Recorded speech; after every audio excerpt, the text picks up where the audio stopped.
ठंड में छत पर सोने वाला गांव। शाम का समय, रसोई में आरती अकेली बर्तन धो रही थी, हाथ ठंडे पानी से सुन्न, पर मन की आवाज सबसे तेज। हे भगवान, ये बर्तन तो खत्म ही नहीं होते। ऊपर से आज फिर छत पर सोना है। पता नहीं मेरे ससुराल वाले कैसे हैं। कौन ठंड में छत पर सोता है भला। ओफो, चलो साफ करो, फिर छत पर जाना पड़ेगा। पैर भी दुख रहे हैं। कोई देखता भी नहीं कि बहू दिन भर कितना काम करती है। तभी बाहर से आवाजें आती है। अरे पिंकी, रोटी ले जा गर्मा गर्म, बहुत मीठी बनाई है आज आरती ने। हाँ माँ, पर आरती भाभी तो रसोई में ही अड़ गई है। इतना काम क्यों करती है भाभी? काम तो घर में हर किसी को करना चाहिए, पर आरती नहीं है ना, वो सीख रही है। आरती को बोलो छत पर जल्दी आ जाना, आज ठंड थोड़ी कम है तो मजा आएगा।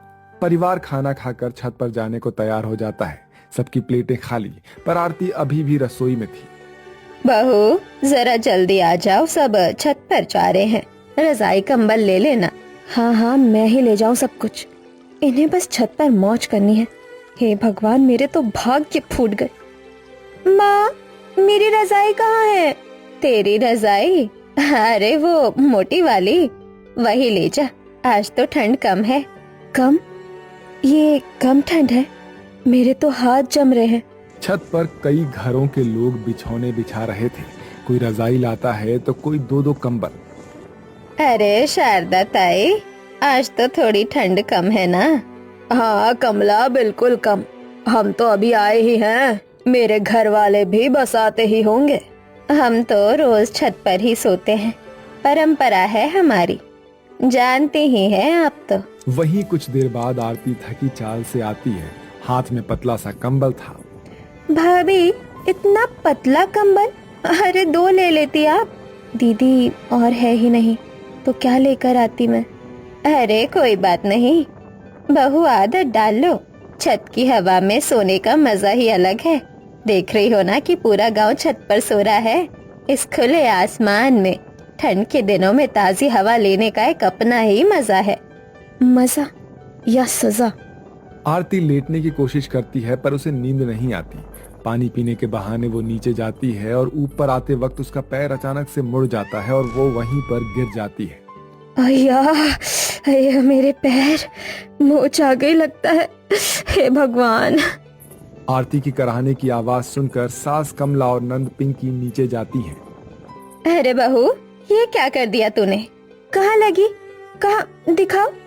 माँ जी, लगता है मोच आ गई। अब मुझे नीचे ही सोना पड़ेगा लगता है। कोई बात नहीं बहू, छत की ठंडी हवा में मोच अपने आप ठीक हो जाएगी। हाँ भाभी, ऊपर सोने से तो अच्छी अच्छी बीमारियाँ खत्म हो जाती है, तो अभी आपका मोच क्या चीज है?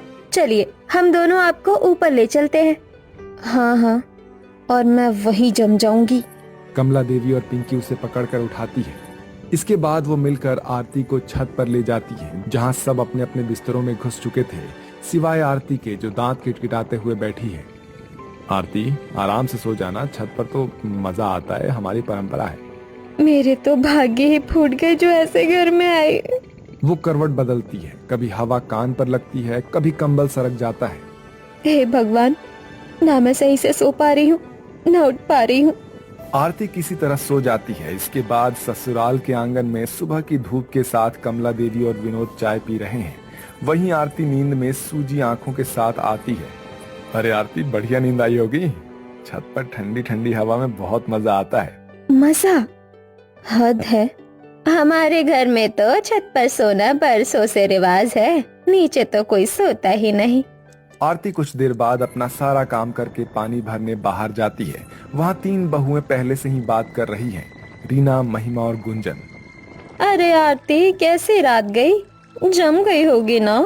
पूछो मत, बिल्कुल नींद नहीं आई। हमारी भी यही हालत है। ये गांव वाले ठंड में छत पर क्यों सोते हैं, भगवान ही जाने। हम सब बहुओं पर अत्याचार है ये। चारों हंसती भी है, पर दर्द छुपा हुआ है। देखो, कुछ उपाय निकालना पड़ेगा, ऐसे कैसे चलेगा? उपाय क्या? डरा कर देखते हैं, रात को छत पर डरावनी आवाजें करेंगे। अगर डर गए तो नीचे सोएंगे। सब मिलकर तय करती हैं कि वो रात को अपने ससुराल वालों को डराएंगी, जिसके बाद रात में चारों छत के अलग अलग कोनों में खड़ी होकर अजीबोगरीब आवाजें निकालती है। कोई है? छत पर भूत है। लेकिन इतनी डरावनी आवाजों से भी कोई नहीं डरता। सभी छत पर मानो घोड़े बेचकर सो रहे हैं। पिंकी, बिल्ली चिल्ला रही है, सो जा। हाँ माँ, मुझे तो नींद आ रही है। अरे ये तो जगह ही नहीं। कुछ देर बाद बहुओं को नींद नहीं आती तो बहुएं छत पर टहलने लगती हैं। तभी अचानक एक परछाई हिलती है। कौन है? मैं हूँ बे। डराने आई थी मैं और खुद ही डर गई। सभी हंस पड़ते हैं। उपाय तो गया पानी में, अब क्या करें? अब सो जाओ और मच्छरों का सामना करो। और इस तरह मच्छर सबको काटते हैं। अरे मच्छर भी छत पर ही ज्यादा क्यों आते हैं? मेरी किस्मत खराब है बस। किसी तरह रात मुश्किल से कटती है। अब ये रोज का हो गया था। आरती की आंखें लाल, चेहरा थका हुआ, वो आंगन में कपड़े सुखा रही है। तभी सास आती है। बहू, रोज थोड़ी थोड़ी ठंड लगती है तो आदत बन जाती है। देखना, कुछ ही दिनों में मजा आने लगेगा। माँ जी मजा? मुझे तो लगता है मैं भूसे की तरह उड़ जाऊंगी। आज रात ऊपर एक और रजाई बिछा देना, हवा थोड़ी तेज है। हवा तेज? मैं गई अब। कुएं के पास बाकी 3 बहुएं पहले से मौजूद और आपस में बात करती हैं।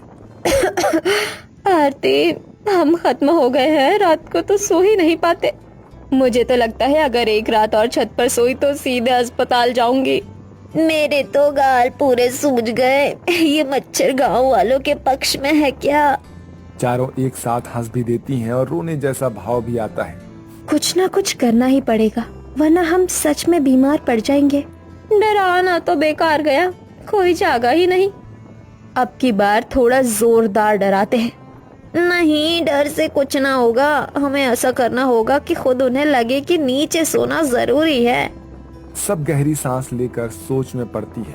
रात का समय है। छत पर सब अपने बिस्तर लगा रहे हैं। चारों बहुएं धीरे धीरे एक कोने में एकत्रित होती हैं। आज रात मैं खास खास कर जोर जोर से आवाज करूंगी कि मुझे ठंड लग गई है। और मैं करूंगी मुझे चक्कर आ रहा है। मैं करूंगी सांस रुक रही है। और मैं तो बेहोश होने का नाटक कर लूंगी। सब एक दूसरे को देखती हैं। चलो कोशिश करते हैं। जिसके बाद छत पर नाटक शुरू हो जाता है। सभी अपने अपने बिस्तर में। वहीं विनोद और पिंकी गहरी नींद में।